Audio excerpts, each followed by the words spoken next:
Saudações sustentáveis, pessoal, aqui é o professor Paulo Vieira. Nós teremos mais uma aula da disciplina UB 114, Sistemas de Abastecimento de Água, do curso de Engenharia Urbana da UFOP. Nesta aula, trataremos da unidade 7, captações subterrâneas, e vamos falar inicialmente, neste item 7.1, sobre os elementos conceituais, o contexto do abastecimento de água com captações subterrâneas e a seleção de mananciais subterrâneos.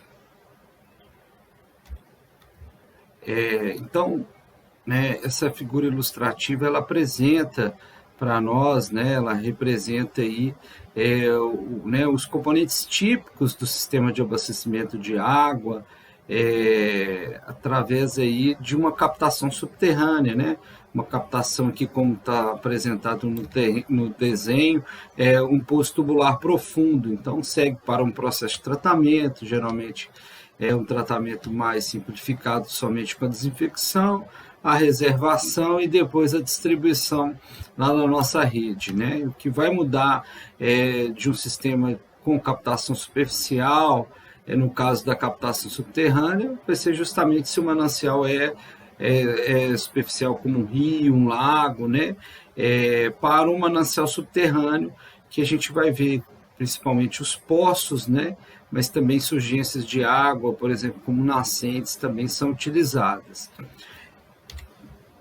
Inicialmente, então, nós vamos tratar aqui de alguns conceitos ou particularidades sobre essa água subterrânea. Primeiramente, é importante a gente entender essa água subterrânea, compreender e relembrar aí a distribuição dessa água no solo. Então, as águas subterrâneas se encontram sob a superfície da terra, preenchendo aí os espaços vazios que existem entre os grãos do solo, rochas e fissuras aí desse material, que a gente tem no subsolo, solo e rochas, toda essa geologia, que nós temos aí da superfície, Essa figura aqui ilustra um pouco essa distribuição de água na medida que essa água vai infiltrando no solo, então em termos de profundidade, E aí basicamente a gente vai considerar duas zonas, uma zona de aeração e uma zona de saturação no solo, nessa superfície, nessa profundidade aí, que a água vai infiltrando. Então, no primeiro momento, a gente vai ter ali uma faixa da água do solo, devido à umidade do solo, nas primeiras camadas ali, da primeira camada do solo. Na sequência, a água sendo infiltrada, a gente vai ter uma camada que é uma faixa intermediária, onde nós vamos ter os poros aí, do solo parcialmente ocupados pela água, e aí entre então a zona de aeração e essa zona de saturação, onde a gente vai ter aí a água subterrânea, essa concentração maior de água nesses poros. Nós vamos ter uma faixa intermediária, da franja da ascensão capilar, ou dessa franja da capilaridade, e nessa interface a gente tem então a superfície desse lençol, ou dessa água subterrânea. Então, basicamente, em termos de distribuição de água no solo, essa água subterrânea é a massa, então, da água, da subsuperfície contida na zona de saturação, tá? Então, a gente vai considerar a água subterrânea quando ela já se encontra em maior quantidade nesses poros aí. Essa outra figura, então, aqui ilustra para nós mais um pouco essa situação de distribuição de água, Então, nas primeiras camadas a gente vai ter a zona não saturada, que é essa que a gente vai ter a presença do ar junto com a água, até a gente ter aí uma saturação de água nesses poros, Então, o que a gente vai definir então como essa zona freática ou zona saturada, Então, a água vai filtrando, como está apresentando aqui na figura, né? E aí a gente tem, né, uma condição, né, que denomina de nível dessa água ou nível freático, que é onde então inicia essa zona aí saturada, né, de água nesses poros. Então essa figura aqui ilustra um pouquinho isso, né, da ocupação da água no solo, né, nos poros, né, esses vazios que a gente tem aí entre os grãos aí do solo e também das rochas e fissuras. Um outro elemento conceitual importante para a gente tratar nesse momento, né, é sobre os tipos de aquífero. Então, o aquífero, né, ele é uma formação geológica saturada que pode armazenar e transmitir quantidades significativas de água sob gradientes hidráulicos naturais. Então, ele vai ser saturado na condição da água, né? E armazenar e transmitir quantidade significativa de água. Então, isso é uma condição importante. Ele não é só um reservatório de água, mas a água também ela vai sendo transmitida, né? Ela vai percorrendo, percolando e também se deslocando, né? Movimentando. Então, nesse sentido vem, né, esse termo transmitir, né, quantidades de água. Então, vai entrando água também nesse aquífero, né, e ele também pode ir, né, se movimentando ali, né, se percolando ali, vai, né, ocorrendo então esse deslocamento também dessa água ali dentro, né, daquele espaço ali, daquela condição.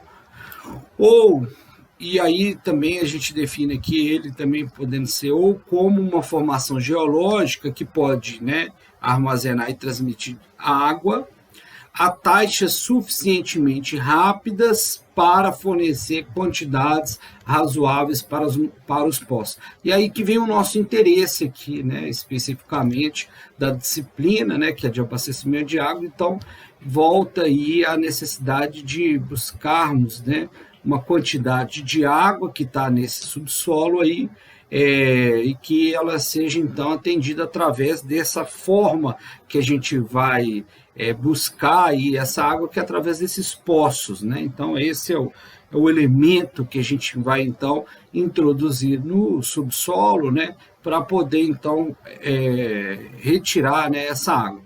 E aí a gente tem aí alguns tipos de aquífero, nós vamos ver nessa figura ilustrativa aqui do lado direito, mas veja bem, nós temos então os aquíferos considerados aquíferos livres, né, que são aqueles que localizam aí mais próximo da superfície. Então a gente tem a superfície, né, do nosso terreno aqui, né, e a linha dessa superfície, né, representada aqui, né, como está sendo apresentado pelo, né, que eu estou passando aqui o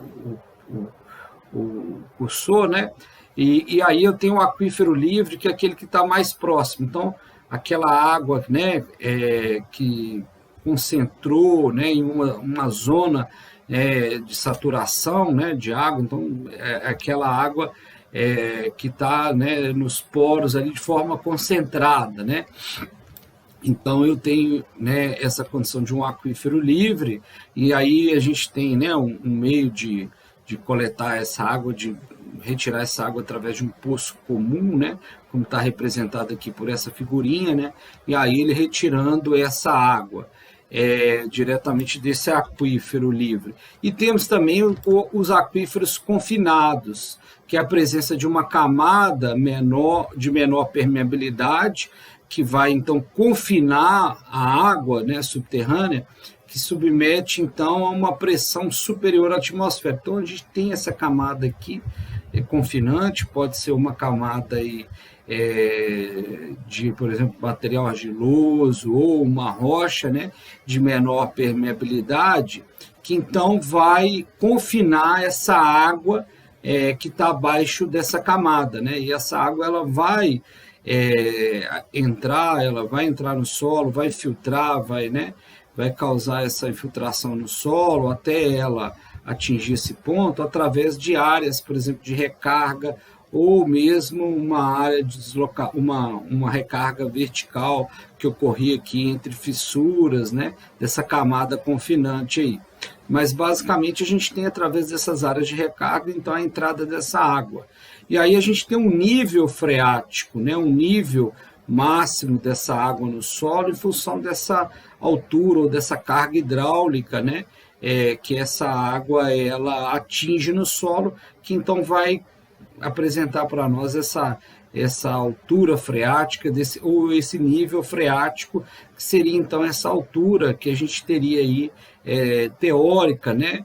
Uma altura potencial que essa água atingiria em função então dessa altura que ela chega no subsolo, né? Então, só para poder lembrar desse conceito, né, do nível freático e aí identificar, né, por exemplo, através desses tubos aqui, né, desses poços que a gente tem aqui, então, de conexão com esses aquíferos, né, o preenchimento deles aqui com água, né? Então, o nível freático, por exemplo, aqui do nosso lençol, né, ele está chegando, né, por exemplo, no aquífero confinado, ele não passa, né, por exemplo, do nível da superfície, né, como está apresentando aqui nessa figura, devido a esse nível freático que a gente tem.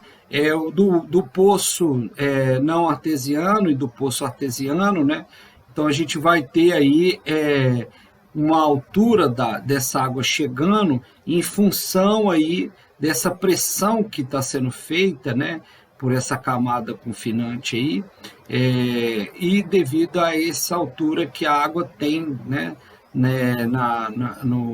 no solo, né, devido a essa carga hidráulica. Então, tem poço aí, né, o poço não artesiano a gente não vai conseguir chegar com essa água na superfície devido a essa altura que a gente tem do nível freático, e o poço artesiano, olha só, a gente está vendo ele jorrando água aqui, né? Essa água saindo por ele, porque a altura aqui que a gente está da superfície em relação ao nível freático, né? A gente não teria águas numa pressão suficiente para poder chegar nessa superfície. Então, nesse caso aqui, não seria necessário nem usar a bomba, né? E a gente tem os aquíferos em uma condição de semi-confinados, né? Que está mais próximo dessa situação aqui, né, do poço aqui não artesiano apresentado nessa figura. Mas a gente detalha um pouco mais sobre essa condição aí dos aquíferos, né, no subsolo, e isso é importante porque vai definir, então, as formas de captação de água que a gente vai ter, né? Então, vamos observar mais um pouco aqui nessa figura, essa situação dos aquíferos e de outros, né, elementos aqui de interpretação para a situação dessas duas formas, né, de aquífero aí que a gente vai estar trabalhando. Então, o aquífero não confinado, olha só, a gente tem ele, então, aquele aquífero que está mais próximo da superfície do terreno, né? A gente tem a superfície do terreno aqui, o terreno ele faz essa depressão aqui nesse determinado ponto, né? E aí a gente tem essa concentração de água no subsolo, né? E vai formando, inclusive, o nível aqui desse lençol freático, ó, em função dessa quantidade de água que saturou naquela, né?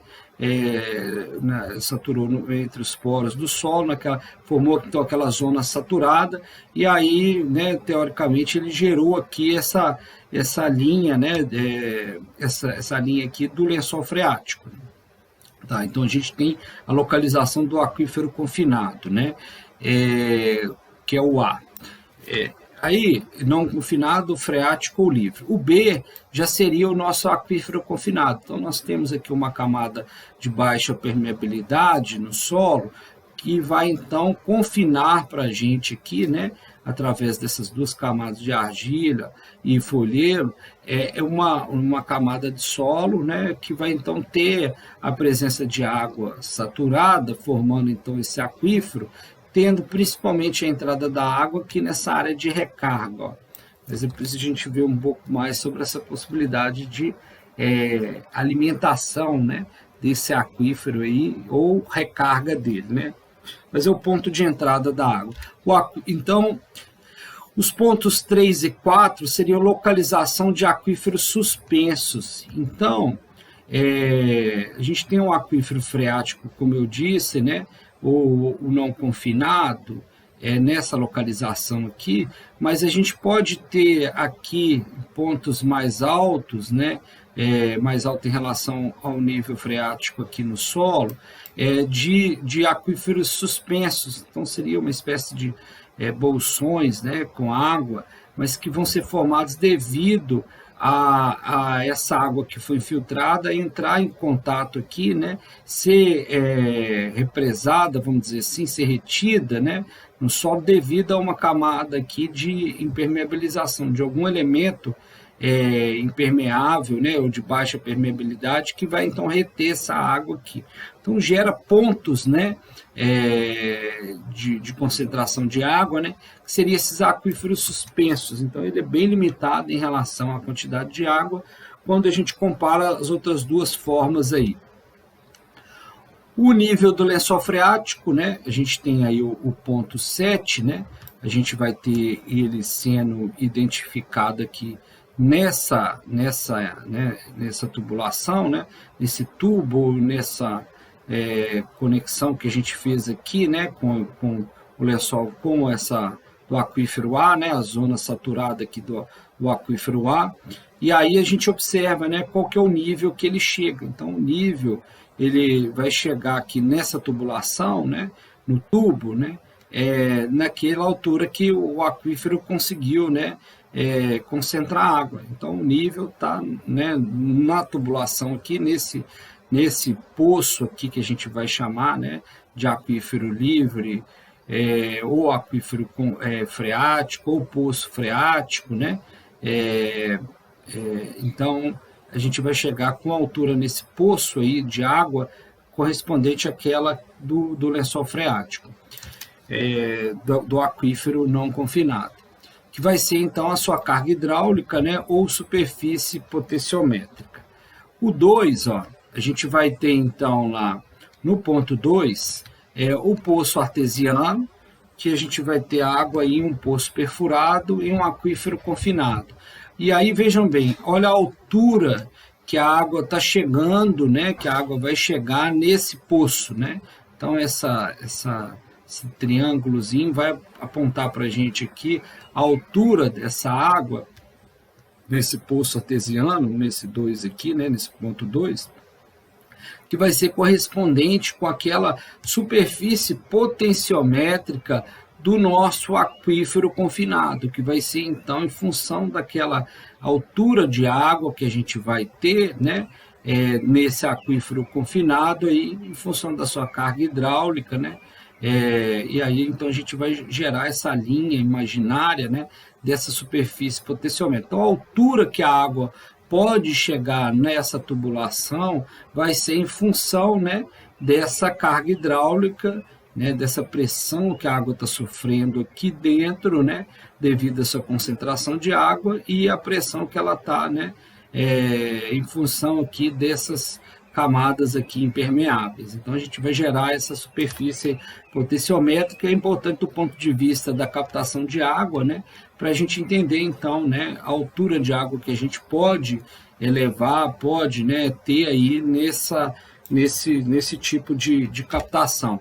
O ponto 5, ó, a gente vai ter então um poço confinante jorrante. Então, ao contrário daquele poço inicial, né, a gente, né, não vai conseguir chegar a água, né, no poço 2 lá na superfície, mas ela vai se elevar bem em relação ao fundo do poço, né, e principalmente em relação tanto quanto ao fundo do poço, quanto, né, da camada aqui que está impermeabilizando ela. Então a água vai subir bem aqui, né, vai chegar num nível bem maior do que, por exemplo, um aquífero não confinado, como a gente viu aqui no poço 7, né?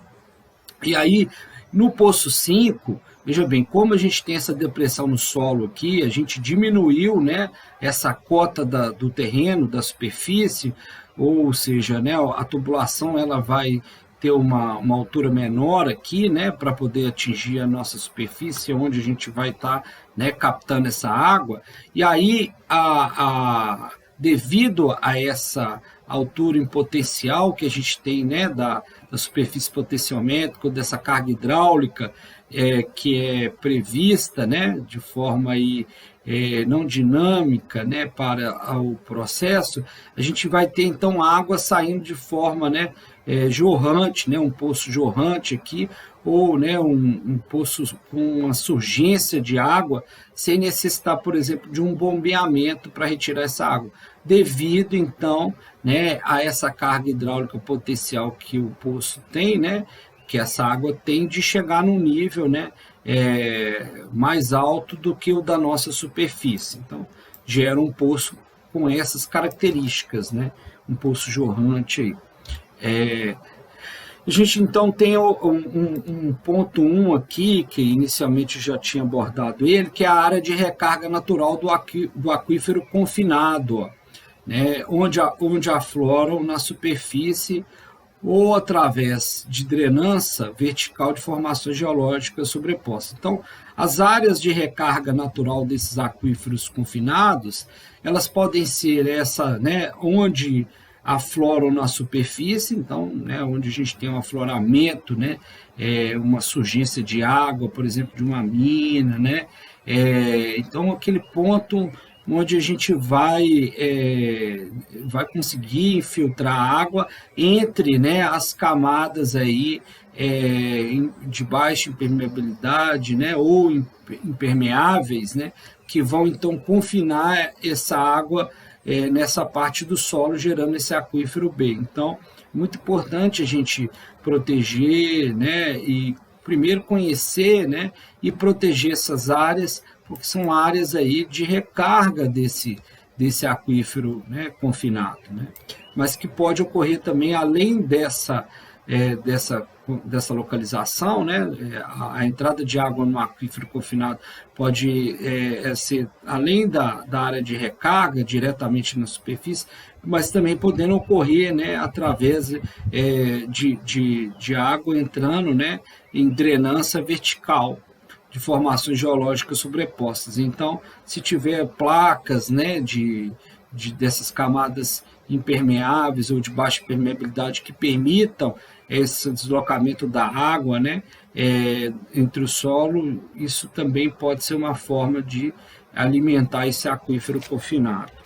E os pontos 6 e 8 aqui da figura, né, eles trazem para nós aqui a superfície potenciométrica do aquífero não confinado, né? Então, o ponto 6 e 8, ele vai trazer para a gente aqui, né, essas localizações aqui da superfície potenciométrica do aquífero não confinado, né? Então, esse aquífero, né, o A, né, então, qual que é a altura que ele pode chegar, né? A gente tinha falado disso antes, né? Então, a água vai concentrar, né, nessa zona saturada aqui do subsolo, né, até um determinado momento. Então a gente vai ter aí essa superfície potenciométrica, né, numa condição estática aí, né, estática no sentido de não ter ali nenhuma deslocamento da água, por exemplo, saindo pelo poço, né, ou dessa água em outras direções, né. Então a gente gera essa superfície potenciométrica. Pessoal, seguindo então nessa compreensão geral sobre a condição da água no solo, né, e pensando ela então através desses aquíferos, né, que é essa quantidade de água que pode nos atender, né, em termos aí dessa dinâmica que a gente apresentou anteriormente. Então, algumas funções aqui de bastante relevância, né, que a gente pode destacar, seria a produção, né, de água, né, então fornecimento em quantidade e qualidade de água para os usos múltiplos, né, nós já falamos, né, sobre essa questão, inclusive, da qualidade da água, né, então a qualidade da água é uma questão de destaque, porque o solo já vai retendo muito material, né, que possa ter nessa água que vai infiltrando no solo, inicialmente essa água da superfície, que eventualmente tem ali algum elemento poluente, né, principalmente na sua condição, estando ali na condição de material em suspensão, então o solo serve de um grande filtro, né?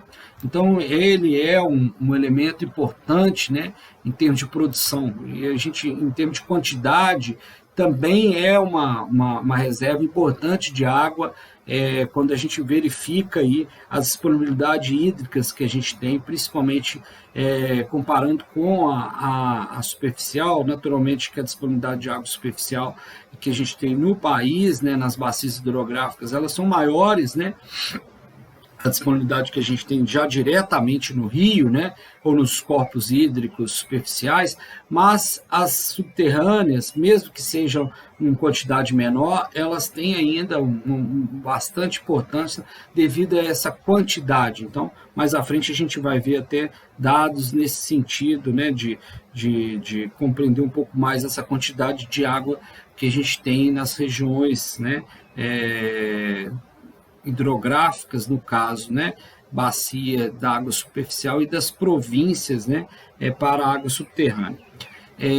A questão da estocagem e regularização também é importante, né, uma função de muita importância aí para os aquíferos, porque elas armazenam água em períodos de chuva, né, e elas, então, cedem em épocas de estiagem para rios e lagos. Então, os mananciais subterrâneos, eles alimentam também, né, os nossos rios. Não é só aquela água da chuva diretamente, né, que vai alimentar os nossos rios, mas também, principalmente, né, nesse momento de seca, que a gente não tem essa forma de alimentar os rios e lagos, né, através da chuva diretamente, a gente tem, então, os lençóis aí freáticos, então, contribuindo para né, alimentar aí, para, né, disponibilizar água, né, para os nossos mananciais superficiais. Então, eles contribuem também, né, com essa estocagem, né, e regularização dessa água aí. Filtragem, né, eu já tinha falado um pouco sobre essa questão, até relacionada à questão da qualidade da água.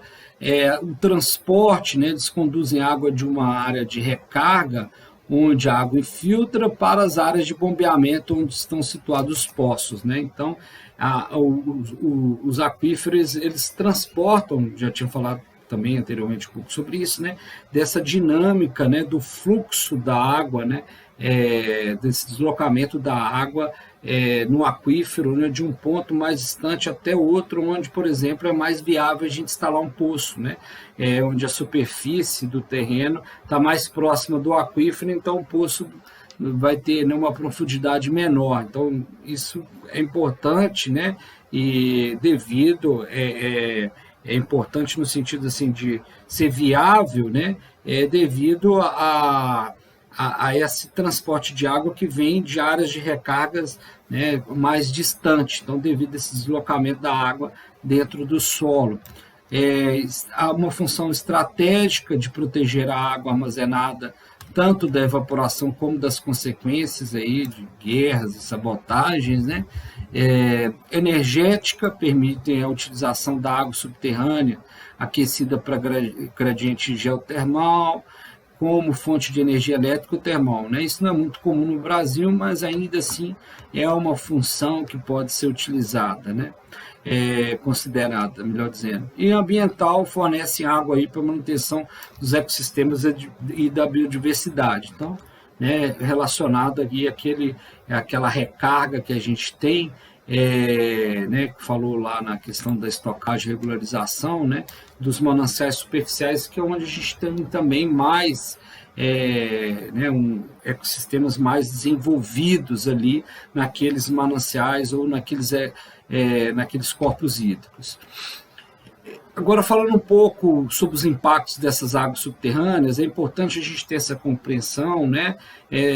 Tanto do ponto de vista para poder nos sustentar em termos de avaliação do manancial, para poder escolher bem o manancial, mas também do ponto de vista da gestão enquanto planejamento territorial, para cuidar desse espaço, né? Então a gente vai ter lá basicamente 3 impactos, né?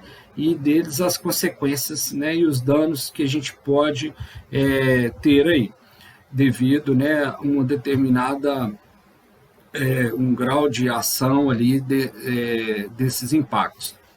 Então, o primeiro seria, né, essa super explotação dessa água, né, essa super explotação, que seria essa retirada muito grande de água, nós vamos ver um pouquinho, do aquífero, né?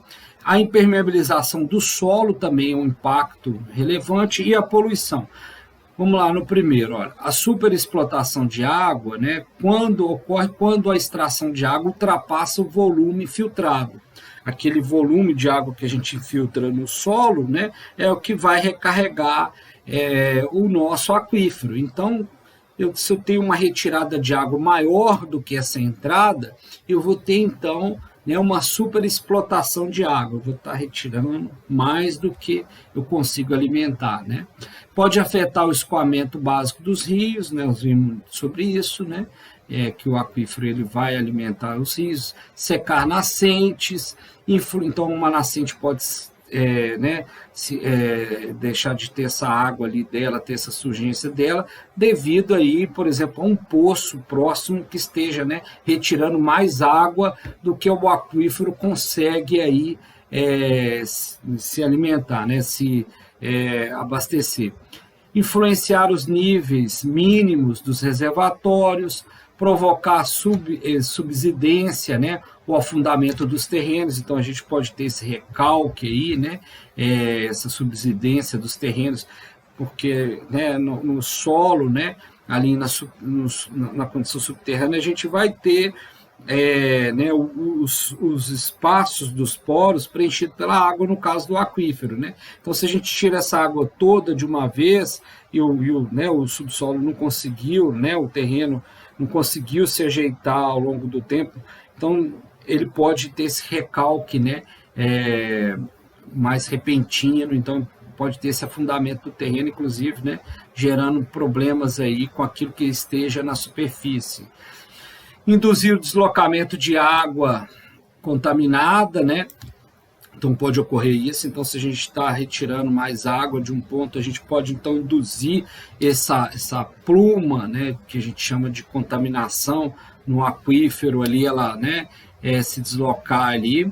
Salinizar um solo, provocar impactos negativos na biodiversidade e até mesmo exaurir completamente o aquífero, né? Então o poço, inclusive, não conseguir mais retirar a água, né? Então, um dos motivos, né, desse poço aí, né, tem um motivo também estrutural, né, de um poço, por exemplo, tubular, que é o que a gente vai dar um destaque nele aqui na disciplina, nesse conteúdo da disciplina. Então, o poço simplesmente ele pode parar de retirar a água, né, por uma questão estrutural dele ali, né, dos elementos estruturais dele, que pode ser deteriorados e não serem feitas manutenções adequadas, e isso prejudicar a retirada de água, mas também devido à falta de água naquele aquífero também, né, devido a essa condição da gente retirar mais água do que infiltra no solo. Em áreas litorâneas, pode provocar a movimentação da água do mar no sentido do continente, ocupando aí os espaços deixados pela água doce, né? Chamado então de intrusão da cunha salina. Então, aqueles poços, né, que a gente tem em cidades litorâneas ou próximo do litoral, de captação de água subterrânea, quando está retirando muita água, e aí a gente dá condição para essa água que está vindo do mar ali, no solo, né, essa água que está entrando do mar no solo, por meio da infiltração ali, é uma água, inclusive, que ela, né, vem com um teor maior de sal, né, e por isso que a gente sente essa água salobra, dessas abastecimento de água em cidades, por exemplo, litorâneas, porque a gente então retirou toda aquela água, né, doce que estava ocupada ali nos aquíferos e vem ocorrendo então essa entrada de água que vem do mar, né? Antes a gente tinha aquele aquífero que foi abastecido pela água de chuva que infiltrou ali no solo, né? Então tem essa água aí com teor baixo de sal, e aí depois que a gente retira essa água, vem então uma outra água que está infiltrando no solo, né? E aí a gente elimina esse ponto de pressão que a gente tinha antes, que retirou aquela água toda doce, então vem a entrada dessa água com maior teor de sal que vem do sentido do mar, né? Então, lembrando que a intrusão da cunha salina ela pode influenciar bastante aí, no caso de superexplotação em poços aí de captação de água subterrânea em regiões próximas ao mar, né? Nas cidades litorâneas, por exemplo.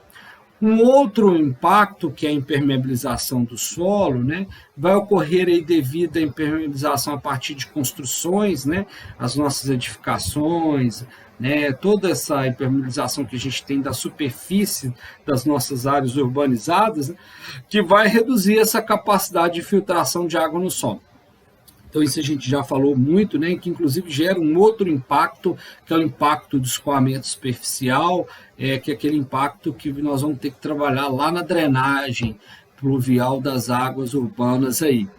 Mas também a impermeabilização causa um impacto sério para a recarga dos nossos aquíferos, né? Então, ela vai impedir aí essa infiltração de água no solo para alimentar os nossos aquíferos. E aí reduz então o volume de água na recarga, né? Dentre outros impactos aí secundários em função disso também, como tinha falado anteriormente. E o outro impacto é a poluição. Aí nós vamos dar um destaque um pouquinho maior para ele. Então nós temos ali, né, fontes possíveis aí de poluição do nosso aquífero, né, dos nossos aquíferos freáticos ou confinados, né?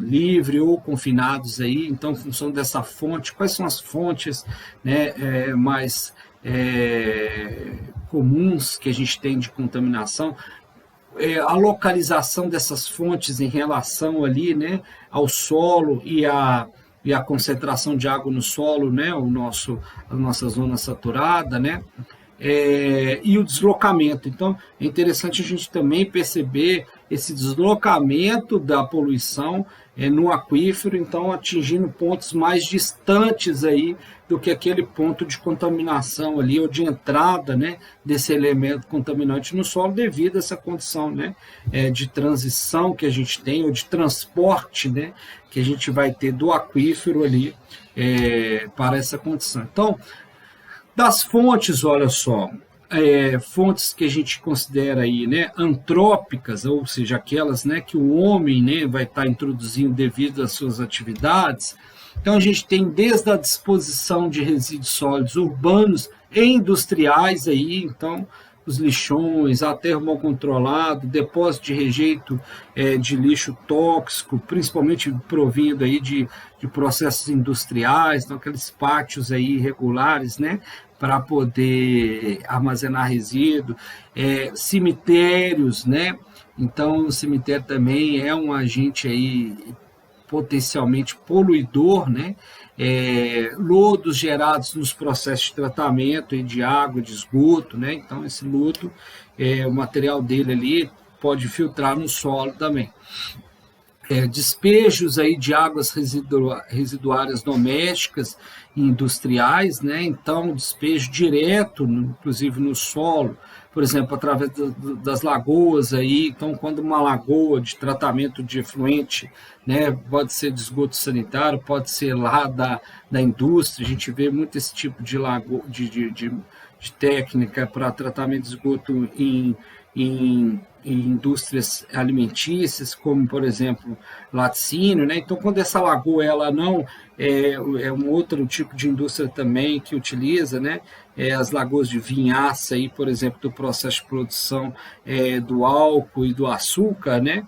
Que utilizam também bastante, né? As lagoas aí. Quando ela não tem, então, essa impermeabilização necessária, esse fluente que a gente trata ali na lagoa, ele vai infiltrando também no solo, né?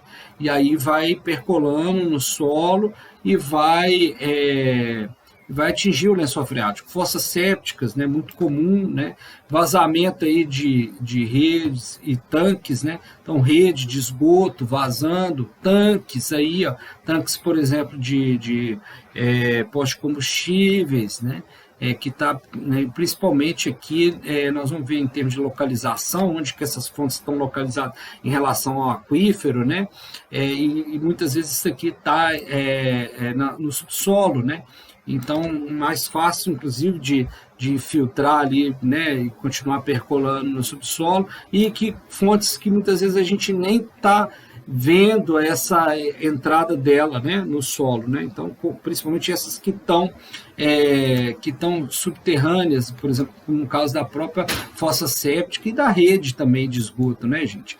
A gente nem vê a rede vazando de esgoto ali, só vai observar quando já abre um buraco enorme no solo, né, devido a esse arraste ali que teve do solo ali para dentro da tubulação. Então aí que a gente observa, olha, ele estava tendo um vazamento, mas até chegar naquela situação ali, muita água contaminada, né, percolou aí pelo solo. Atividades agropastoris também, né? Só destacando aqui que essa figura, ela traz, né, ilustra bem essas fontes que a gente está falando, né? Então, no caso das atividades agrosilvopastoris, aí, tanto devido à utilização, né, desses químicos aí, né, como pesticidas e fertilizantes, que parte disso vai para o solo, ou seja, grande parte vai para o solo, né? Quando não fica retido na planta. Então, a água, né, de chuva ajuda a infiltrar esse material aí e vai, então, percolando no solo até atingir o lençol freático, né? E uma outra ação também é o revolvimento da terra, né? Então, esse revolvimento da terra, a gente potencializa ali a entrada de água, inclusive, né? Pelo processo, né, de produção agrícola, né? Esse processo de ficar revolvendo a terra e tirando essa primeira camada, inclusive, que é uma camada importante de humus, que ajuda a reter a água, né? Então, isso também gera uma fonte aí importante de poluição dessas águas subterrâneas, né? Atividades extrativas, como, por exemplo, a mineração, ocorrendo aí, né, através do revolvimento de terra, retirada da camada superficial, essa que eu falei, afloramento de lençol freático, então vai retirando o solo, né? Vai retirando o solo ali, rocha e tal, e aí o lençol, né, freático aflora, e aí ele vai, né, mais rapidamente né, se exaurir ali, né?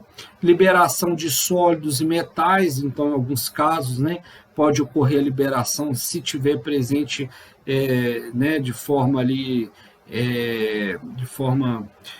inertizada, né, inicialmente ali no subsolo. Então, quando a gente mexe, pode liberar, né, esses metais pesados, como arsênio, né, com outros metais aí que possam estar presentes no solo, e aí pode, né, contaminar esses aquíferos. Acidentes aí de transporte de cargas, né, então, ocorrendo aí um acidente, por exemplo, com um caminhão, né, de transporte de combustível, por exemplo, né? Pode, então, ajudar nessa contaminação aí do aquífero, né? Esse combustível ou esse produto químico, né, infiltrando no solo. E promovido também, olha só, pela lavagem da atmosfera pelas águas de chuva. Então, a poluição, né, que a gente tem aí devido às chaminés, né? Então, essa poluição atmosférica, ela vai ser lavada pela água de chuva, né? Então a gente vai precipitar, que a gente fala de forma úmida, né? Essa poluição atmosférica, né? E aí esses elementos lá, né? Que a gente pode ter enxofre, os elementos aí do carbono, né? Outros elementos que possam estar dessa forma aí, do próprio nitrogênio também, né? Os compostos de nitrogênio, eles então vão, né, vir de forma diluída nessa água de chuva, e isso vai filtrando também no nosso solo até atingir o lençol freático. Um outro elemento importante, então, para a gente considerar em relação a isso é a localização de fontes de contaminação das águas subterrâneas. Então, nessa tabelinha aqui, nesse quadro, né, ele vai trazer para a gente aqui, olha, a localização da fonte e o tipo de fonte, tá? Em relação aí ao posicionamento dessa água nossa subterrânea. Então, olha, acima do solo, fontes de contaminação daquelas, né, que a gente falou ali antes, né, que estão acima do solo. Então, os lixões, aterro sanitário, infiltração de água superficial poluída, pilhas de rejeito, né, os fertilizantes e pesticidas, derramamentos aí por acidente, né? Então, tudo aquilo que está ali acima do solo, né, na nossa superfície. Aí depois a gente vai ter algumas dessas fontes já localizadas acima da superfície freática. Vai estar ali naquela zona vadosa do solo, né, onde a gente tem uma presença principalmente de ar ali com água, né, uma maior presença de ar ali nos poros, né. Antes então da gente chegar na zona freática, né, a gente tem aquela zona vadosa. Então, onde estão localizados os tanques sépticos, as lagoas de rejeito, então aquilo que a gente está, né, lançando ali, as redes, né, as redes que a gente tem aí, os dutos enterrados, né, tanque de armazenamentos, por exemplo, de combustível, cemitério. Então, essas instalações a gente coloca de forma subterrânea, mas onde não tenha a água concentrada, que é aquela zona do solo, né, saturada ali. E aí, inicialmente, a gente tem ali do aquífero livre, né? Então, a gente não... Quando tem, e a gente tem que instalar essas instalações, quando tem ali, né, já numa profundidade baixa, né, escava 1 metro e já tem água presente, né, numa concentração maior, né, já aflora a água ali numa escavação, por exemplo, de 1 metro, né, numa escavação já, né, com menor profundidade, e aí precisa fazer essa instalação ali, de alguma dessas instalações tem que ser ali naquele local, então é preciso fazer então a drenagem dessa água. Então a gente está drenando um aquífero livre, né? Então todo um cuidado tem que ter para isso, né? Inclusive autorização especial para fazer essa drenagem do subsolo. Então nós não estamos drenando qualquer coisa, nós estamos drenando um aquífero de água, né? Um aquífero mesmo que seja livre, né? Mas é um aquífero. Agora é interessante entender que esses aquíferos livres, né? Olha só, devido à presença, né, inclusive no subsolo dessas instalações aqui, então a gente já começa a ficar alerta para esse aquífero livre. Tanto pelo processo da infiltração desses tipos de poluentes, olha só, possam estar mais acessíveis ao aquífero livre, porque não tem uma camada impermeável, né, como a gente tem no aquífero confinado, para reter, por exemplo, o material, né, a poluição que vem dessas origens aqui, né? Então, o aquífero livre ele é mais vulnerável, né, a esses tipos de fontes aqui. E algumas fontes que possam estar, inclusive, lá na superfície freática, né? Lá abaixo da superfície freática, ou seja, já na zona saturada. Então, a gente pode ocorrer uma disposição de rejeito em poço, né?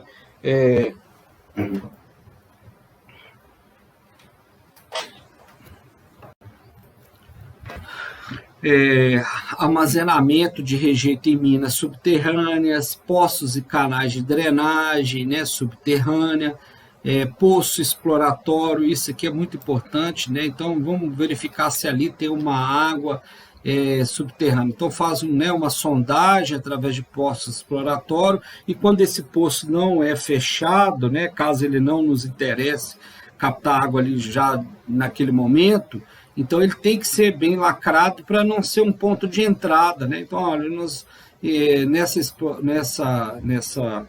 nessa sondagem do subsolo aqui para saber se tem água, mas tem água aqui em pouca quantidade, não vai nos atender. Então, fechar bem esse poço exploratório para não ser um ponto de entrada dessa água, né? Então, essas são as localizações que a gente tem mais comuns, né, desses tipos de fonte aí, de contaminação para o nosso aquífero, principalmente pensando naquele aquífero livre, que não tem aquela camada de baixa permeabilidade no solo, né, que vai, então, evitar, por exemplo, um deslocamento ali. Essa figura, então, gente, na sequência aqui, apresenta, né, esse deslocamento, né, vertical, principalmente os dois deslocamentos que vão ocorrer. Inicialmente, o deslocamento, né, da infiltração, né, o vertical, e depois a gente vai ter o deslocamento horizontal desse agente poluente. Então, a gente tem lá a entrada, né, dessa poluição através da atmosfera, como a gente falou, né, das chuvas, carreando tudo que está na atmosfera aí, né, e aí lavando isso que está na atmosfera, e então atingindo o nosso solo, né, com esses elementos aí químicos que podem então contaminar, assim como também aquelas fontes de contaminação que a gente viu antes, né, anteriormente, então que pode estar lá, né, acima, aqui na superfície, ou pode estar instalado já na zona vadosa, né, tá de forma subterrânea aqui. Então, primeiramente vai ocorrer esse deslocamento vertical, né, com essa infiltração da água, então esse deslocamento aí da água, né, e deslocando junto com esse elemento, né? Aí quando a gente atinge, né, esse deslocamento dessa água com essa poluição aí naquela zona saturada, né, ou no nosso aquífero, né, então vai começar a ocorrer o deslocamento, né, a direção do fluxo, do deslocamento já vai ser um deslocamento, né, horizontal, né? Então a gente vai sair, por isso que a gente vai ter essa identificação, por exemplo, de uma contaminação de um aquífero, às vezes muito distante daquele ponto, então, de contaminação inicial que veio do solo, né? Daquela superfície do solo, porque ocorre, então, esse deslocamento também horizontal, né? Que a gente vai chamar de deslocamento dessa pluma de contaminação. Então, existe todo, né, um estudo, né, dessa hidrodinâmica, né, que vocês vão aprofundar mais aí na hidrogeologia. Aí, de fato, isso tudo vai levar isso aqui para nós, né, em termos de utilização dessa água, né, não somente da água subterrânea, mas também de outros fatores que possam causar também algum prejuízo para as pessoas ali, né, e para as atividades que a gente tem na superfície. Então, por exemplo, tendo como aqui uma fonte de contaminação, olha só, um tanque, né, de combustível localizado ali naquela zona vadosa, né, não está na zona saturada, né, então está naquela área ali onde a gente não tem concentração de água, né, onde não formula lençol freático. Então, primeiro vai ocorrer aquela infiltração, né, da água aí, do líquido, né, no caso do poluente, né, até atingir, né, nosso lençol freático, até atingir a nossa zona freática aí. E aí começa a ocorrer, então, deslocamento, né, dessa pluma de contaminação, e aí, por exemplo, a gente começa, né, a ter aí o contato com essa poluição, com essa água que foi contaminada, naqueles momentos que a gente tem, então, a retirada de água subterrânea. Então, a gente vai ter lá, por exemplo, no caso aqui, um poço para usar água, para utilizar lá num processo, por exemplo, de irrigação, né, utilização dessa água né, em áreas públicas, então a gente já vai ter uma água ali, né, com a presença já desses poluentes aqui, mas o interessante é que esse contato, por exemplo, com alguns contaminantes, por exemplo, no caso do combustível, que ele também evapora, né? Ele gera esse vapor, né? Não somente pelo líquido, a gente pode também ter já exposição a essa poluição também na forma de vapor, né? Devido aí a essa condição, por exemplo, desse poluente aqui, que é um combustível, ele também se deslocar na forma de vapor. Então, né, como o solo tem poros aqui e tem ar, esse vapor também ele vai passar pelo próprio solo, né, pelos poros do solo e entrar em contato. Então, por exemplo, pode ter inalação de vapores em pontos mais baixos, né, ou localizações, por exemplo, como garagens subterrâneas, né. E toda vez que a gente tiver a utilização dessa água subterrânea, a gente vai ter, então, um contato com essa água poluída, né? Então, basicamente é isso.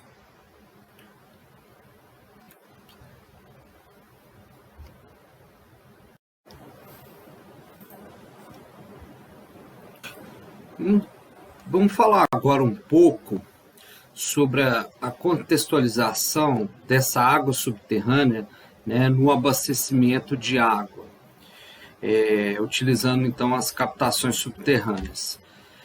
Primeiramente, é interessante a gente abordar, né, aquela questão de disponibilidade de água, né, superficial e subterrânea que a gente tem nas regiões hidrográficas e hidrogeológicas no país, né?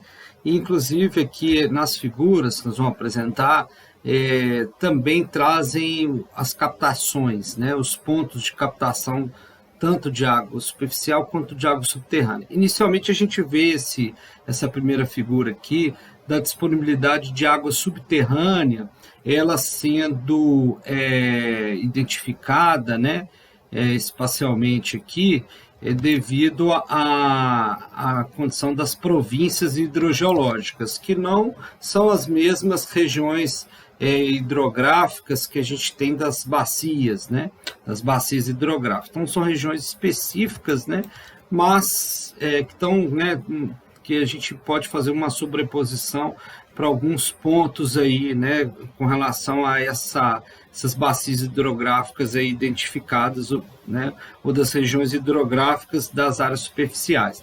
Então, essa primeira figura aqui a gente pode já, né, observar, né? Através aqui dessa escala de cores, a disponibilidade hídrica subterrânea, né, em termos aqui de produção de água também por área, né, então tá litros por segundo por quilômetro quadrado, que é a quantidade de água que a gente potencialmente pode produzir, né, naquela área ali.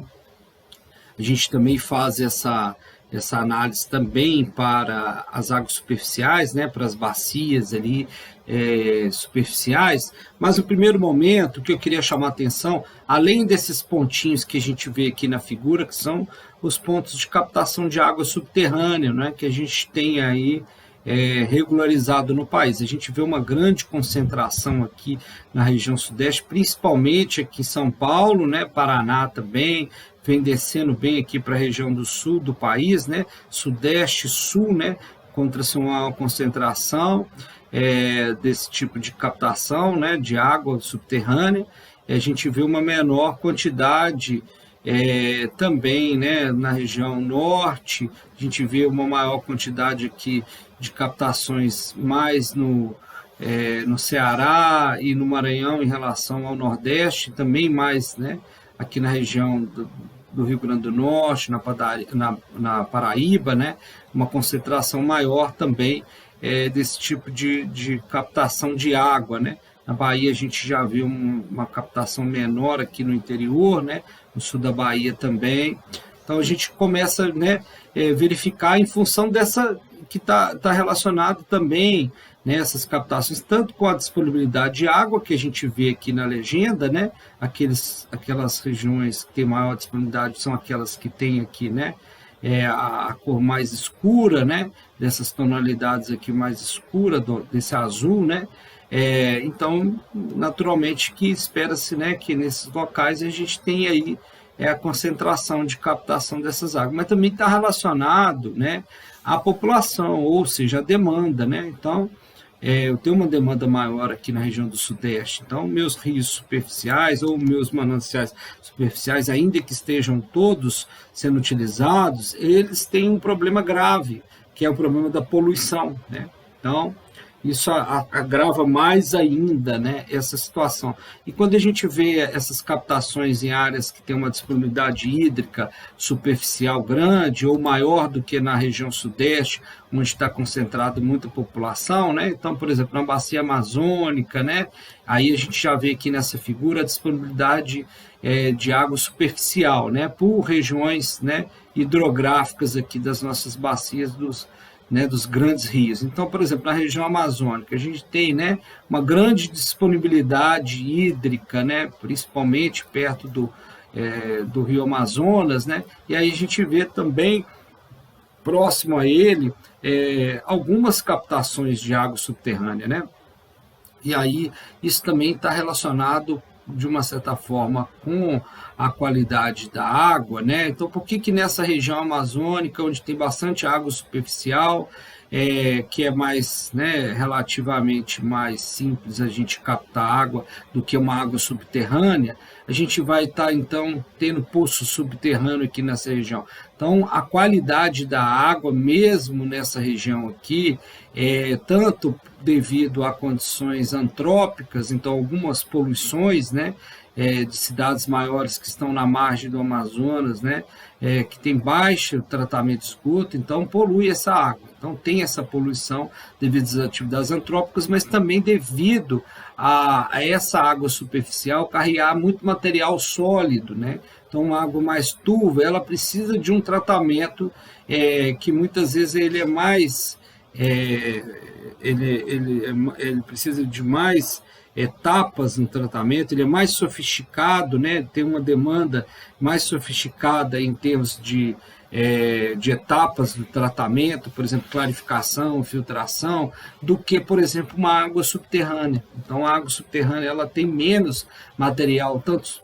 suspenso e dissolvido, então vai exigir menos o tratamento da água. Então, em locais onde a gente tem menos recursos para fazer o tratamento, né, da água, é muito importante a gente avaliar a água subterrânea, né? Se aquela água subterrânea que existe vai ter condições de nos atender tanto em quantidade e se né, ela tiver uma qualidade realmente melhor do que a água superficial, então acaba se viabilizando, né? Aquela questão da análise do custo, né? Avaliar a concepção do sistema, não somente do ponto de vista da disponibilidade de água em termos de quantidade e qualidade, mas da concepção total do sistema. Então, eu preciso, não é só do manancial me atender quantidade e qualidade, eu preciso depois pensar na questão do tratamento, eu vou ter recurso para fazer esse tratamento de forma adequada depois, né? Então, para selecionar, por exemplo, o manancial subterrâneo ou superficial, não pode ser somente em função do custo, por exemplo, de implantação. Olha, eu tenho aqui disponível quantidade de água nas duas situações, superficial e subterrânea. Então, a superficial vai ser muito mais barata, eu vou implantar uma captação superficial. No entanto, a qualidade dessa água superficial, ela pode me exigir lá um tratamento mais sofisticado lá na minha planta de tratamento de água e depois, né, a operação fica mais cara, me demandar mais recursos. Então, é importante fazer essa análise, né, também, né, do custo depois de operação, e aí a água subterrânea ela tem uma vantagem, né? Ela, né, precisa ser analisada, né, com essa consideração também, né? E não somente em termos de quantidade, como a gente está apresentando aqui no mapa, né, nessas duas figuras, né, disponibilidade superficial dessa do lado direito e disponibilidade subterrânea, né, mas também pensar, né, nessa questão da qualidade da água. Mas, voltando aqui mais especificamente na questão da quantidade, né, que esses essas figuras nos apresentam, né? Então, é interessante a gente observar as localidades, né? Onde a gente tem aquíferos aí com maior disponibilidade hídrica, né? O potencial de maior disponibilidade hídrica e entender também essa dinâmica de captação subterrânea ocorrendo em locais, né, com maior concentração, né, de pessoas, uma demanda populacional. Só mais uma outra análise aqui, de forma também mais geral, a gente, né, compreender as grandezas, né, dessa disponibilidade. Então, né, é importante reforçar, né, que a quantidade de água vai estar mais disponível, né, de forma superficial, nos mananciais superficiais, do que nos mananciais aqui subterrâneos, né, nos nossos aquíferos livres e confinados, né. Então, isso, mas não quer dizer que a gente não tenha quantidade de água, mesmo que ela não esteja numa mesma quantidade que tem disponível na superficial, não quer dizer que ela não tenha quantidade que nos atenderia para a demanda, né? Então, por isso que é necessário analisar a cada ponto de captação, né, a quantidade que tem disponível. E aí, olha só, essa outra figura, né, traz para a gente aqui, né, esse mapa do país aqui, identificando quais são os tipos de mananciais de abastecimento de água, né, que a gente tem em cada cidade do Brasil, né. E aí, né, na legenda, a gente pode identificar aqui qual que é o município que tem, né, uma captação superficial, subterrânea, mista predominantemente, né, ou preponderantemente superficial, misto preponderantemente subterrâneo, ou não possui sistema de abastecimento de água. Então, não possui, né, são poucas cidades aí, né, que identificaram que não possui sistema, que é Queimada Nova no Piauí, Galinhos no Rio Grande do Norte e Bom Jesus do Araguaia no Mato Grosso. Então, mas o que chama atenção aqui nesse primeiro momento é o seguinte: então tem cidades que têm captações aí somente superficial ou somente subterrânea. E tem cidades que nós vamos ter as duas captações, e aí, ora, elas vão estar, né, com maior quantidade aí, né, de captação ou de quantidade de água retirada superficial, ou, né, quando a gente estiver usando as duas formas e que vai ter uma condição preponderante aí, subterrânea. Então, através aqui dessas tonalidades, né, a gente consegue, então, observar para cada estado, né, o seu perfil, né. Então, analisando um pouco mais esses dados de forma geral aqui, em termos de população, tá? Então, manancial com captação, né, superficial, a gente tem aí um atendimento, né, de 49% da população. Então, 49% da população é abastecida aí com manancial superficial, né, aproximadamente aí 90 milhões de pessoas. Então, é a maior parte da população. Inclusive, quando a gente vê, né, aqui, olha, na condição mista, né, quando a gente, mas com uma condição preponderante para superficial. Então, a gente tem aí, né, aproximadamente 85%, né, da população, né, somando aqui os 49 com 36, né, com captação superficial aí, sendo, né, o principal forma, né, de captação de água, né. Então, é a maior parte da população, mas não podemos desprezar, né, essa parte da população, ou que é somente abastecida com manancial subterrâneo. Então, 12% da população, ó, 23 milhões de pessoas no país são abastecidas, né, com água subterrânea todos os dias, 23 milhões de pessoas, né.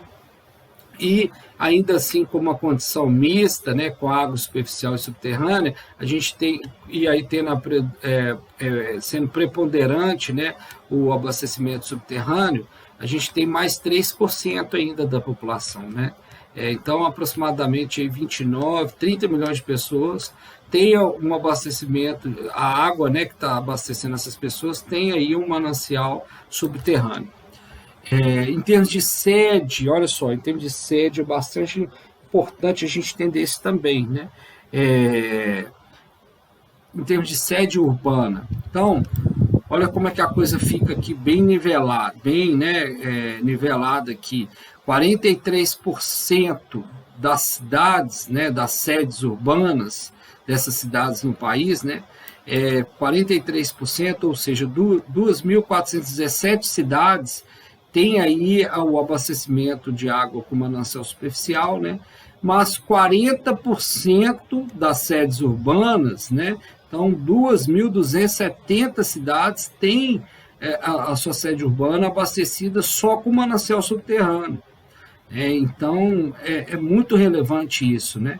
E misto aí, preponderante aí com a condição superficial 14% e tendo aí uma preponderância aí com o manancial subterrâneo 3%, né? Então, assim, exclusivamente com água subterrânea, né? Nós temos aí um abastecimento de 40% das sedes urbanas das nossas cidades, né, no país. Isso é muito relevante, né? Então, muito importante a gente ter esse olhar aí, né, esse cuidado para esse tipo de captação de água, né? Esses outros dados aqui dessa figura aqui abaixo, né, trazem para nós aqui, né, uma condição aí por regiões do país, né? Então, norte, nordeste, centro-oeste, sudeste e sul. Então, os mananciais, né? Quem são abastecidos com manancial subterrâneo em termos de quantidade de água, né? Explotada, que a gente tem aí nessas regiões, né? Então, era de se esperar que a região sudeste, né? Devido à maior concentração da população, tenha uma maior, né, retirada de água, né? O Nordeste, tendo em vista da relevância que a água subterrânea é para o abastecimento, e é também a nossa segunda região mais populosa do país, né? Mas olha só, em termos de números, né, de cidades aí urbanas atendidas, né? A gente tem lá no Sudeste, né, 927 cidades, né? No sul, ó, né, então nós vimos bastante captação de água no sul, né, naquele mapa, naquelas figuras que a gente viu antes do mapa da disponibilidade hídrica e captações, né, 861 cidades, né, no sul, na região sul do país, também utilizando aí um manancial subterrâneo para abastecer a população. Aí, olha só, a gente vendo aqui alguns estados, né, indo mais direcionado a alguns estados, né? Então, com sedes municipais aí, aqueles que possuem sedes municipais como, né, os maiores usuários de água subterrânea, tá? Então, o Mato Grosso é o campeão, 80% aí das cidades aí, das sedes das cidades possuem aí o abastecimento com água subterrânea, né? Aí vem na sequência aí o Piauí, né? O Piauí está com 78%, o Piauí vem com 78%, né, das sedes urbanas são abastecidas com manancial subterrâneo. Aí vem na sequência o Maranhão e o Pará, com 74% das cidades, e o Amazonas com 71% das cidades, né? E, inclusive, né, vale, né, a gente lembrar que essas regiões norte do país aqui são regiões que têm uma maior disponibilidade hídrica superficial. Tem também, né, uma disponibilidade hídrica também considerada das maiores subterrâneas também do país, né? Mas pensando em termos de facilidade de captação do superficial para o subterrâneo, né, onde você tem bastante água superficial, inicialmente, né, a tendência seria o superficial. Mas, como eu falei anteriormente, outros fatores induzem, né, a essa necessidade da água subterrânea, mesmo nesses estados aqui, onde a gente tem, né, uma boa disponibilidade hídrica superficial. Aqui fazendo um recorte desse mapa, né, dessa figura aí, para a gente entender um pouco a situação de Minas Gerais, a gente não vê uma predominância, vê que a superficial, né, está presente aí em boa parte, né, mas ela não tem uma predominância total, vamos dizer assim, em relação à subterrânea. A gente vê muito, né, uma condição mista, né, tendo, né, a água superficial aí nessa condição mista como o mais importante, né, mas não é exclusivamente superficial, né, ou mesmo subterrâneo. Então, é bastante, né, no estado de Minas Gerais, a gente é bastante diversificado em termos dessas captações, né. Então, vale esse destaque aqui para esse recorte de forma mais inicial. E aí, trazendo, né, para uma condição mais local, né, a gente pegando lá, através daquela base de dados, né, do Sistema Estadual de Meio Ambiente, e aí a gente levantando lá as outorgas, tá, de direito de uso de recursos hídricos, né, tanto subterrâneo e superficial, e aí pegando aqui, né, o município de Ouro Preto, né, a gente vê, né, que a gente tem outorgas, né, para uso da água superficial e subterrânea, né, espalhada no município inteiro, né, e a presença das duas, né, isso chama atenção, né, bastante, né, e não somente para o abastecimento público, né, mas para também a outras atividades, né. Então, esse destaque também vale a atenção nossa, lembrando que o sistema, né, público de Ouro Preto faz uso da água subterrânea, né, tanto da forma de poço, né, quanto da forma de mina, né, de nascentes, né. Então, depois a gente vai destacar um pouco mais essas formas de captação de água, né, mas já vale a lembrança aqui dessas formas aqui no caso, né, de captação de água subterrânea, né.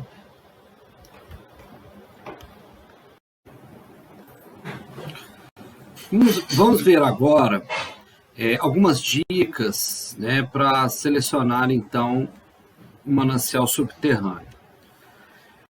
Alguns critérios, então, para avaliação e definição seriam esses aqui, ó. O aproveitamento das águas subterrâneas para o abastecimento deve ser sempre analisado como alternativa, né, com suas diversas formas de ocorrência, podendo oferecer soluções simples e de grande viabilidade técnica e econômica, como a gente já vem antecipando, né, aqui. Envolver aí a comunidade, né, na escolha, né, garantindo assim um maior comprometimento com a preservação e com a proteção do sistema, né? Então é importantíssimo, né, a gente envolver a comunidade que vai ser abastecida, elementos técnicos e socioeconômicos aí locais. Então, no levantamento da demanda de projeto, a gente considerar essa perspectiva de crescimento populacional, né, de crescimento dessa área a ser atendida, da comunidade. Então, lá no estudo populacional, a gente, né, destaca sobre essa questão, né, na aula que a gente fala sobre isso. Priorizar as alternativas que apresentem melhor qualidade, maior proximidade e menor desnível geométrico em relação ao ponto que se pretende construir o reservatório de distribuição, né, ou, né, a nossa estação de tratamento de água, né, e caso a gente não faça ali o procedimento de preparar essa água para o consumo humano, que seja só desinfecção, logo lá, né, próximo, por exemplo, ao poço de captação, o poço, né, de captação dessa água subterrânea, né? Então, caso a gente tenha um procedimento mais simples, né, então quando fala da melhor qualidade, né, da água, né, a gente levar isso em consideração, até mesmo comparando aí com uma água superficial, então tendo em vista que a água subterrânea ela tende a ter uma melhor qualidade, por ela ter menos elementos ali dissolvidos nela, ou mesmo suspenso, né? E aí necessitando assim um tratamento mais simplificado ou uma etapa só com uma desinfecção, isso pode ser feito logo próximo ao poço de captação de água, né? Então, mesmo quando isso não é possível fazer ali, e a gente tem que levar para uma área antes do reservatório de distribuição, né, para fazer esse tratamento, é importante a gente verificar, né, esses outros elementos aqui, como a proximidade e menor desnível geométrico, né? Então, qual é o caminho que eu vou, né, ter que passar nessa adutora aí, ou até o reservatório de distribuição, caso eu faça o tratamento lá próximo ao poço, né? Ou então na planta de tratamento de água. Então, esses são elementos importantes aí, técnico, e que vai envolver também essa análise depois socioeconômica aí, por exemplo, na questão do próprio tratamento da água, né? Como que a gente vai viabilizar isso caso demande aí uma maior sofisticação e mais recursos para o tratamento. Então, envolve também aspecto socioeconômico, né? Etapas do processo de seleção, né? Algumas etapas, nós vamos ver aqui duas etapas, a etapa 1, que é levantamento de dados, e a etapa 2, que é a gente caracterizar o tipo do manancial, né? E aí, pessoal, vamos ver um pouquinho então mais sobre essas etapas aqui que a gente pode então adotar para essa seleção do manancial subterrâneo. Então, a primeira etapa, a gente vai ter ali, pode considerar ali duas fases, né? A primeira fase com levantamento de dados secundários disponíveis que a gente tem ali naquela localidade, na região, né? Do entorno ali daquela área que a gente pretende fazer a captação e daquela área, né, que a gente vai atender ali, né? Em termos de demanda, né? Da comunidade, por exemplo. E a segunda fase, que seria o levantamento de dados primário, então que seria fazer esses, né, levantamento lá no campo, né, as sondagens e outros elementos. Vamos ver aqui. Então, de dados secundários, quais, né, a gente sugere fazer o levantamento aí dessa análise inicial. Então, seriam mapas aí planetimétricos, geológicos, hidrogeológicos, para nos ajudar aí com essas características físicas, né? Delimitar a rede de drenagem, as adutoras, né? Verificar as áreas de recarga e descarga do nosso, né, possível aquífero, né? Pontos aí de águas existentes, então os poços tubulares, poços manuais, né, e nascentes. Isso é importante a gente identificar, não somente para poder já ter uma primeira, né, indicação da possibilidade de ter água ali, né, subterrânea, mais facilmente disponível, mas também verificar outros usuários, né, que também não podem ser impactados em termos de quantidade, e também da possibilidade deles aí serem, né, agentes aí, inclusive, potencialmente, né, indutores de poluição para esse aquífero, né.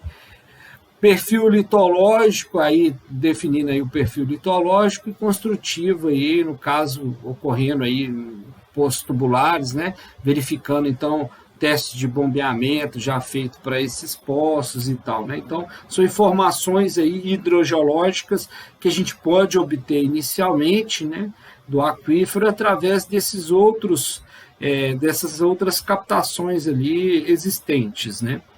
Fotografias com imagem satélite, né, para a gente, fotografias aéreas, imagens satélite, para a gente então fazer essa definição e preliminar, por exemplo, desde da condição geológica ali, né, litológica, das coberturas aí aluvionar, então conhecer esse perfil aí geológico, né, do solo, e também da ocupação desse solo ali, né.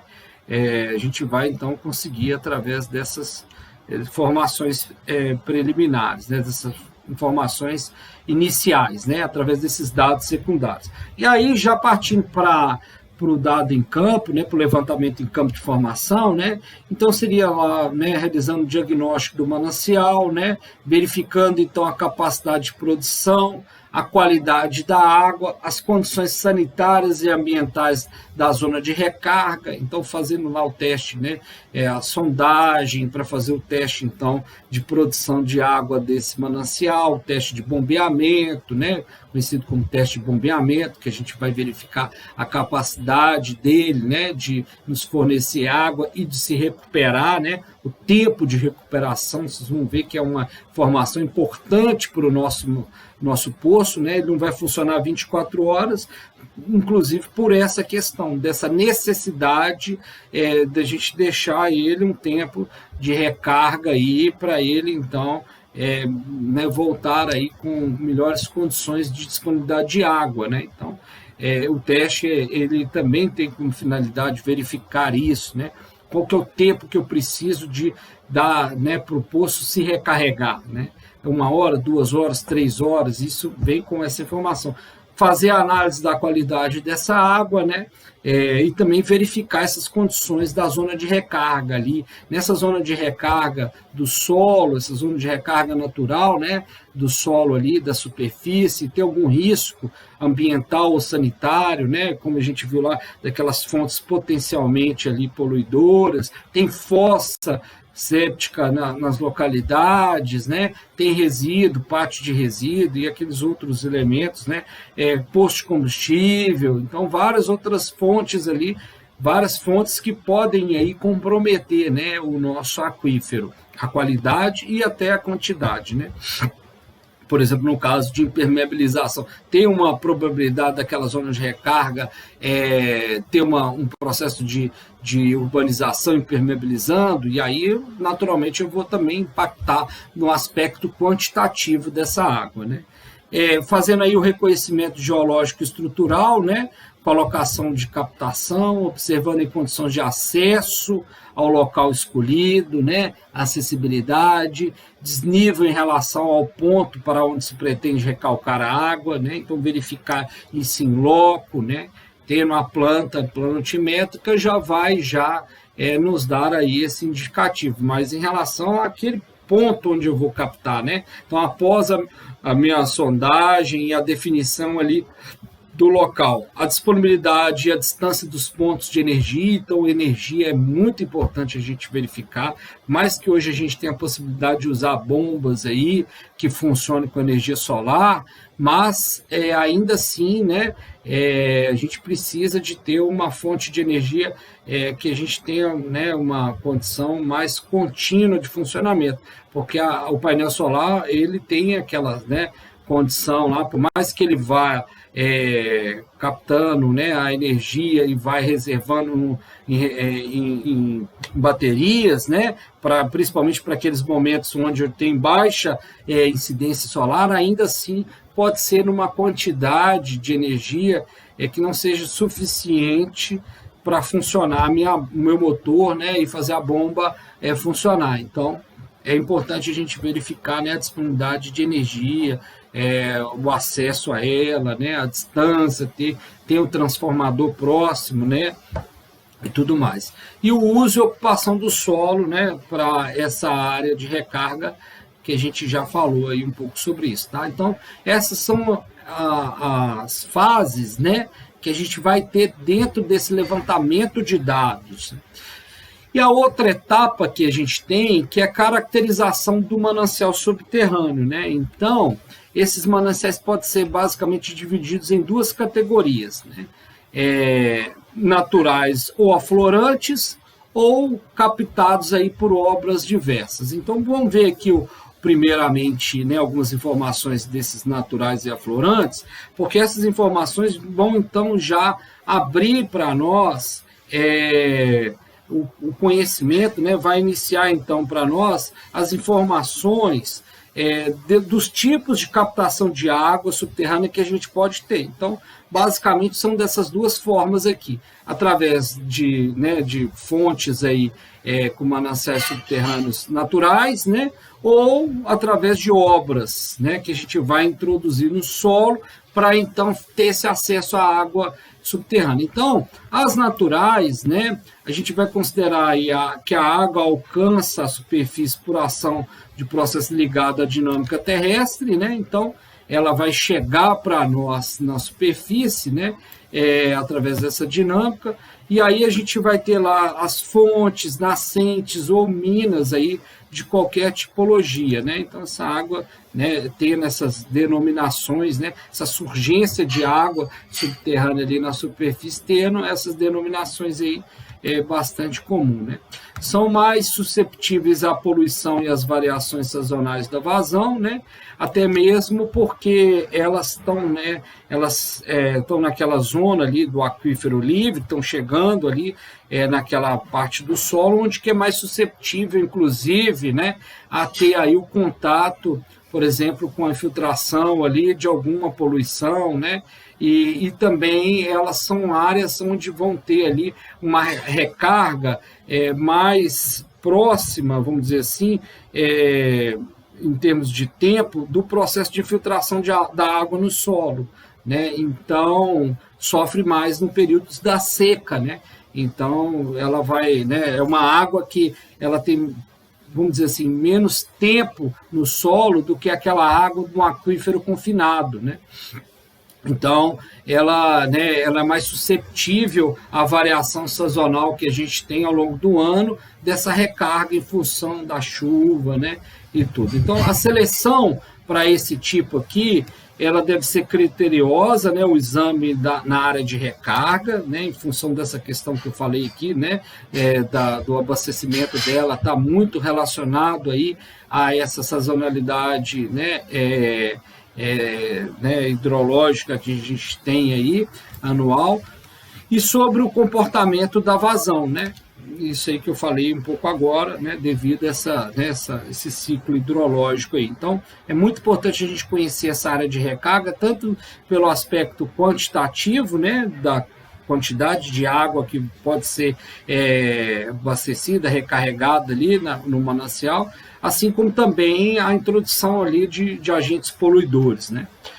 E aqueles mananciais, né, considerados aí captados por obras diversas, então basicamente a gente vai trabalhar, né, dessa forma, conceituando, são mananciais subsuperficiais e mananciais profundos. Então, subsuperficiais vão ser aqueles ali denominados como poços rasos, aí sendo manual ou freático, né? Manuais, tubulares e amazonas, que são os tipos de poços, né? São aqueles poços então, que a gente vai ter, né, dessa água subsuperficial, desse manancial freático, ou seja, daquele aquífero não confinado, né? Aquele aquífero que está mais próximo da superfície. E a outro manancial, né, nessa linha, né, de água de manancial subterrâneo, seria o manancial profundo, então que vão ser aí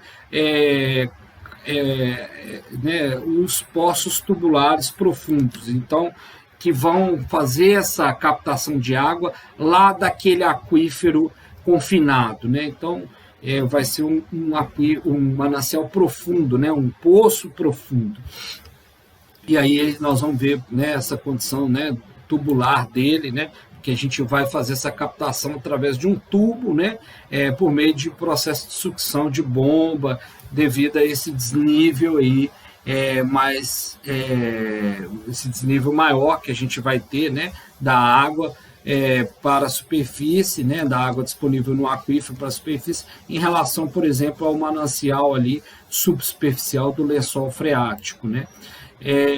O processo de seleção, né, basicamente, né, tem aí como uma análise, né, do uso e ocupação do solo da área de recarga, então isso sempre a gente tem que verificar, né, a variação da superfície potenciométrica, então aquela superfície que eu vou ter do meu sistema aquífero subsuperficial, né, e a alocação de poços existentes na região. Então, parte dessas informações que a gente tinha falado antes, né, então reforçando essas questões aí.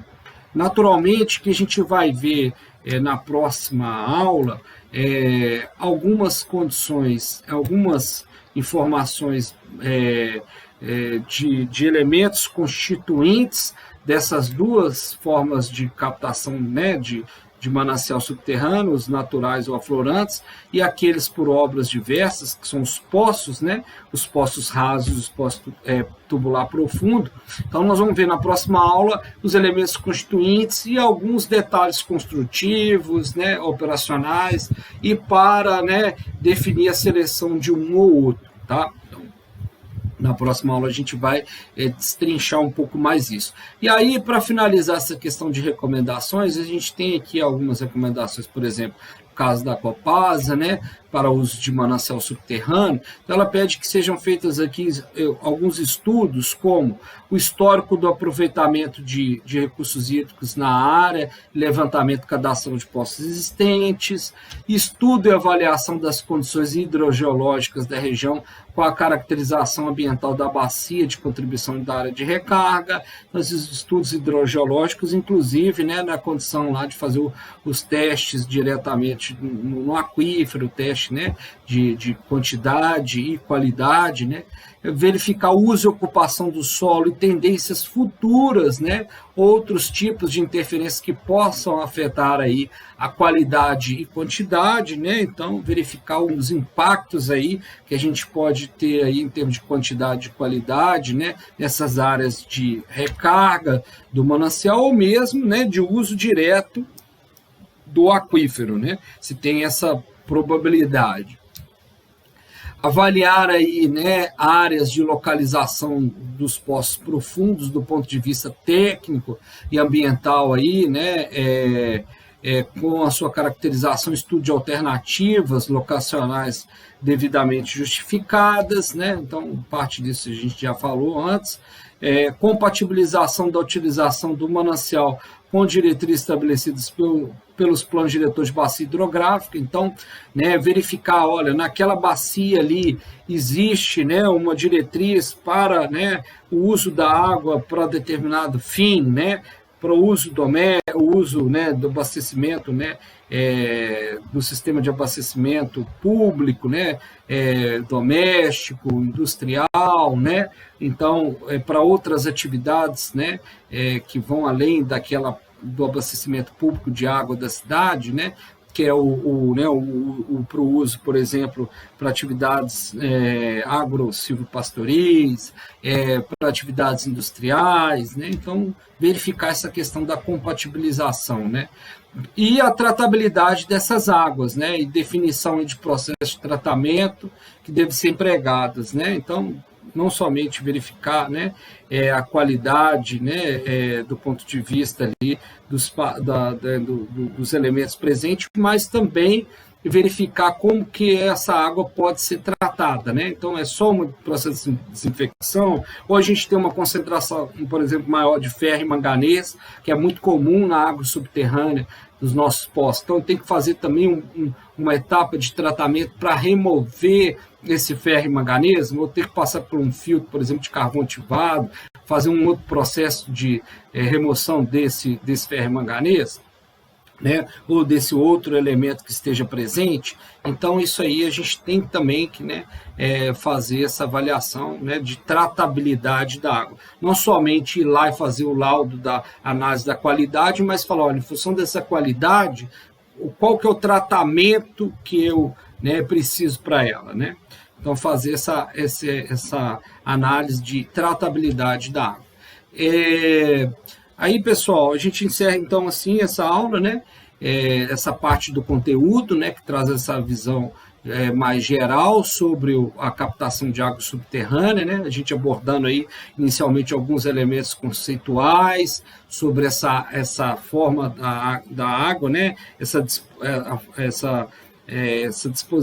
forma que a água está disposta no meio, né, que é no solo, né, e aí formando então esses aquíferos livres e os aquíferos confinados. A gente também identifica lá, né,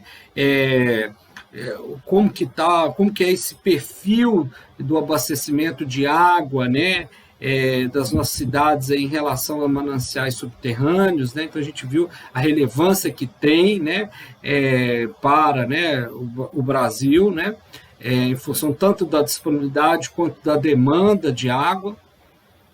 e também essas orientações iniciais para a gente, então, verificar, né, a viabilidade de utilização dessa água subterrânea, né, então instalando uma captação subterrânea para o nosso sistema de abastecimento de água, né. Então, na próxima aula nós vamos ver mais detalhadamente alguns dessas formas de captação de água, né, em termos de constituintes, de como que eles devem ser instalados, operados, né, para então a gente ter aí mais elementos para tomar essa decisão, né, antes, né, de tudo, né, uma decisão que seria essa seleção do manancial, verificando aí as viabilidades em relação ao manancial superficial e subterrâneo, e depois, né, caso escolha, né, essa possibilidade subterrânea, qual que seria a captação, né? A captação vai ser ali através daquelas obras, né? Uma captação, né, identificada aí por obras, né? Que seria aqueles poços ali, um poço tubular profundo, né? Então, nós vamos ver isso na próxima aula, mas aqui a gente tem a lista já das nossas referências, né, do material básico que a gente utiliza. Eu queria destacar aqui, né, em relação às referências que a gente vem utilizando, né, essa referência aqui, que é a ABNT 12244, que vai falar da construção de poço para captação de água subterrânea. Então, a gente vai utilizar mais essa informação na aula seguinte, mas a gente já traz essa orientação aqui, né, dessa referência. A princípio é isso, né? E aqui a gente tem, né, a listagem lá, né, das nossas metas, dos objetivos de desenvolvimento sustentável relacionado à disciplina, né? E agradeço aí, né, e coloco à disposição para a gente dar continuidade aí nas aulas e no conteúdo sobre essa etapa da captação de água subterrânea. Muito obrigado.